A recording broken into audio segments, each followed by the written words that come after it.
Secret Jesus online channel में स्वागत है आप सभी मसीह भाई बहनों का। तो आज की इस टॉपिक पर जैसे कि बात करने वाला हूं कि जो आत्मिक वरदान है मेरे प्रिय भाई बहनों, एक आत्मिक वरदान है।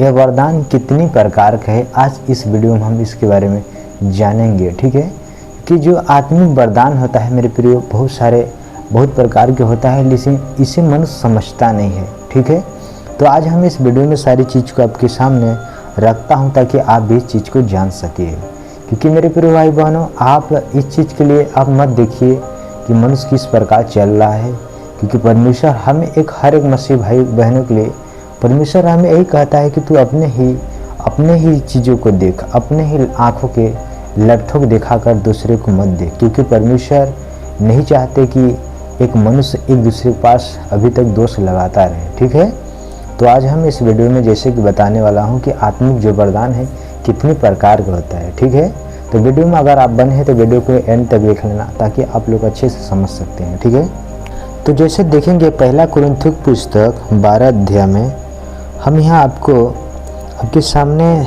इस चीज़ में इसमें देखेंगे 12 अध्याय में कि परमेश्वर हमें जो वरदान है मेरे प्रिय, आपको पता है कि जब एक मनुष्य का शरीर जैसे कि बहुत प्रकार का अंग है। ठीक है, एक बहुत प्रकार का अंग है, फिर भी एक मसीही जो लोग हैं और दुनिया में बहुत सारे मसीही हैं, एक नहीं है। ठीक है, तो उसी तरह हम एक दूसरे का अंग हैं, वही अंग मिलकर हम परमेश्वर के अंग बन गए हैं मेरे प्रियो। इसीलिए परमेश्वर पर जो विश्वास करता है वो क्या हो जाता है, वो मसीह का अंग बन जाता है। उसी तरह हम जो बहुत सारे मसीह भाई बहनें एक दूसरे का अंग है, एक दूसरे का हम सब भाई बहनें इसीलिए माने जाते हैं। ठीक है, क्योंकि हम मसीह के सब देह हैं। ठीक है, तो मेरे प्रिय भाई बहनों, जैसे कि बताया गया है इसमें कि जो आत्मिक वरदान होता है यहाँ पर बताया गया है कि मेरे प्रिय, हम जब नहीं जानते थे प्रभु यीशु मसीह को तो हम गूंगी मूर्तियों के पीछे जैसे लोग हम लोगों को बताते थे हम उसी तरह चलते थे। ठीक है, और क्योंकि मेरे प्रिय भाई बहनों और बताते हैं कि परमेश्वर बिना आत्मा के प्रभु को यीशु कह नहीं सकता है न मान सकता है।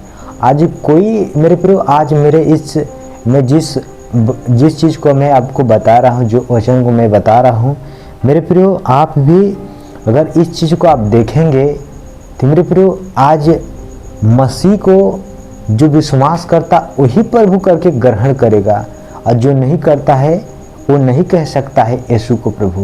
क्योंकि मैं आपको आज इस चीज़ के लिए आपको 100% आपको मैं बता रहा हूँ कि आप किसी से भी पूछ लीजिएगा कि आप मसीह को प्रभु करके मान सकते हैं या नहीं मान सकते हैं, क्योंकि वो व्यक्ति नहीं मान सकता है। क्योंकि मैं इस बात की मुझे पता है, क्योंकि वो बिना यीशु को बिना आत्मा के द्वारा उसे प्रभु करके ग्रहण कर ही नहीं सकता है। ठीक है, यहाँ पर हम इस पर देखे जाते हैं मेरे प्रियो, यहाँ पर जैसे कि हम देखते हैं कि जो वरदान है वो कई प्रकार की होता है। वरदान कई प्रकार का होता है। बोलते हैं आत्मा एक है, वो आत्मा परमेश्वर का एक पवित्र आत्मा एक है, लेकिन इसे वरदान कई प्रकार के है, बहुत प्रकार के बहुत सारे आत्मा ही पर परमेश्वर बताते हैं। कार्य जो होता है, चिन्ह चमत्कार भी होता है, ये बहुत प्रकार का होता है, लेकिन वो आत्मा परमेश्वर एक है। क्यों मेरे प्रिय भाई बहनों इस तरह होता है? क्योंकि मेरे प्रिय भाई बहनों, जब आप इस वचन को समझेंगे तब आप लोग इस चीज़ को जान पाएंगे। क्योंकि इसीलिए मेरे प्रिय भाई बहनों, हर एक वचन को जब आप अच्छे रीति से पढ़ेंगे और उस पर आप मनन करेंगे तब आप उसके बारे में जान सकते हैं कि वचन हमें क्या कहता है। आज लोग क्या करते हैं, जाके बाइबल पढ़ते हैं, बस अपना काम हो गया। मेरे प्रिय भाई, आप सोचते हैं कहाँ उसके बारे में? आप सोचते हैं कभी? आप तो कभी नहीं सोचते होंगे। हम सोचते होंगे कि अरे हम तो बाइबल पढ़ लिए, अब खाली हो गए, हमारा काम समाप्त हो गया। मेरे प्रिय भाई बहन, बाइबल पढ़ने से कुछ नहीं होता है, आपको उस पर ध्यान करना जरूरी होता है। क्योंकि शैतान, अगर आप बाइबल पढ़ रहे हैं, आप वचन पढ़ रहे हैं, तो अगर आप वो वचन अगर जो चाहते हैं कि हम इस वचन को अपने जीवन में नोट कर लें, तो अब उसे नोट जब करे रहेंगे तो जब आपके अंदर में रहेगा तो मेरे प्रिय आप उसका पालन कर पाएंगे। जब आप वचन को पढ़ेंगे, जब अपने जीवन में नोट नहीं करेंगे अपने हृदय की पटिया में जब नहीं लिखेंगे तो आप उसकी चौकसी कैसे कर सकते हैं। मेरे प्रियो, हम इस चौकसी भी क्या होता है, मैं आपको चौकसी भी बता देता हूँ। जैसे चौकसी ये होता है जिसे हम कोई चीज़ को अपने अंदर रख लें, उसका हम याद करें। जिससे आपको पता है कि हम चीज़ कोई घर में रखते हैं तो उसका क्या करते हैं, याद करते हैं। हम सोचते हैं कि हमारे घर में एक चीज़ है, तो इसी तरह हमें भी चौकसी हमें वचन का करना चाहिए, तब हमारे जीवन में वो वचन रहेगा, आखिर तो नहीं रहेगा।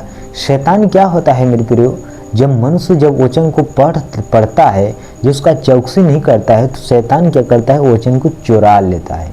ठीक है, आज लोग इस चीज़ को नहीं समझ पाते हैं। तो मेरे प्रियो, मैं आपको इसलिए बता दिया कि देखिए वचन जो होता है हमें चौकसी करना होता है, उस वचन पर हमें चौकसी करना है। जिस वचन को हम पढ़े हैं तो हम उस पर ध्यान लगाएं, हमें वचन कहाँ पर लिखा था इस वचन पर हम ध्यान करें, तब मेरे प्रियो आपके जीवन में वचन रहेगा।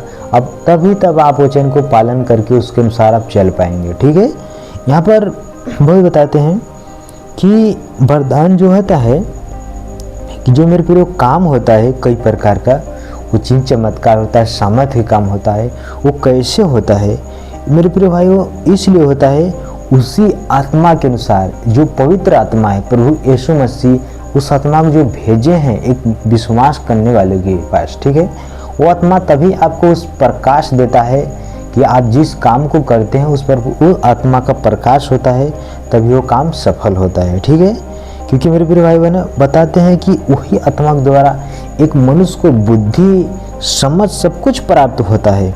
जब आप उसके उस आत्मा के अनुसार जब आप चलते हैं, जब आज्ञा को पालन करते हैं, तब वो आत्मा आपके जीवन में काम करता है। ठीक है, क्योंकि मेरे प्रिय भाई बहनों यहाँ बताया गया है कि विश्वास की जो वो आत्मा है मेरे प्रियो, विश्वास करने वालों के लिए वो किसी को चंगा करने का वरदान है, किसी को कई प्रकार के मेरे प्रिय उसी तरह बताते हैं, किसी को भविष्यवाणी करने के विषय में, किसी को और कौन कौन से विषय में, बहुत सारे विषय में है। तो आज मैं इसमें बताने वाला, जैसे कि मैं आपको बता दे रहा हूँ, अगर मैं इसे सारी चीज़ को अगर मैं अच्छे रीति से अगर आपको बताऊँगा जब वचन को अच्छे पूरे पढ़ के, तो मेरे प्रियो आप वचन को ज़्यादा टाइम लगेगा, इसीलिए मैं आपको शॉर्टकट बता रहा हूँ, क्योंकि आप इसको नोट कर लेना। पहला कुरिन्थियों के 12 अध्याय को अब आप इसे 1 से लेकर पूरा एंड तक पढ़ लेना, ताकि आपको सब बात समझ आएगा। जो चीज़ मैं आपको समझा रहा हूँ अगर आप इसे नोट करके अगर आप पढ़ेंगे तो मेरे प्रियो आप अच्छे रीति से समझ जाएंगे। जैसे मैं आपको इसमें से कुछ बताने वाला हूँ, तो जैसे आप नोट कर लेना। पहला कुरिन्थियों की पुस्तक 12 अध्याय 27 आयत से हम इसे आपके सामने 29 आयत तक इसे देखेंगे। यहाँ पर लिखा गया है कि इसी प्रकार तुम सब मिलकर मसीह की देह हो और अलग अलग करके अलग अलग उसके अंग हो। मतलब यीशु मसीह बताए हैं कि जो बहुत सारे हैं इस संसार में, बहुत सारे हमारे मसीह भाई हैं, बहुत हैं, फिर भी मेरे प्रिय भाई सब मिलकर हम मसीह की क्या है, देह हैं, और अलग अलग उसके हम एक अंग हैं। बहुत सारे मसीह हैं, तो मेरे प्रिय हम एक दूसरे का इसी तरह हम अंग हैं सब मिलके। ठीक है, और 28 में लिखा है और परमेश्वर ने कलीसिया में अलग अलग व्यक्ति नियुक्त किए हैं, प्रथम प्रेरित, दूसरे भविष्यवक्ता, तीसरे शिक्षक, फिर सामर्थ्य काम करने वाले, फिर चंगा करने वाले और उपकार करने वाले, प्रबंध करने वाले और नाना प्रकार की भाषा बोलने वाले। तो मेरे प्रियो आप जानिए ये सब परमेश्वर ने नियुक्त किया है, ये अपने मर्जी से नहीं नियुक्त हुए हैं, ये परमेश्वर के मर्जी से हुए हैं। ठीक है, 29 में लिखा है सब प्रेरित हैं, क्या सब बताएं, क्या सब प्रेरित हैं, क्या सब भविष्यवक्ता हैं, क्या सब उपदेश हैं, क्या सब सामर्थ्य काम करने वाले हैं। ये मेरे प्रियो सब नहीं है, सब लोगों का अलग अलग काम है। आप जानिए, क्योंकि सबका ये जो सब शिक्षक हैं इनका अलग अलग काम है, न कि एक प्रकार का है। जो कोई चंगा करता है उसका अलग होता है, जो भविष्यवाणी करता है उसका हर एक जो वरदान है मेरे प्रियो कई प्रकार का होता है। इसीलिए हर एक पास्टर, हर एक व्यक्ति जो चंगा करता है वो अलग ही करता है, और बहुत भविष्यवाणी करता है वो भविष्यवाणी ही के बारे में ज़्यादा ही बात करता है। तो मेरे प्रियो आप जानिए वरदान जो है बहुत प्रकार के हैं, लेकिन हमारा प्रभु यीशु मसीह एक है और पवित्र आत्मा भी वो एक है।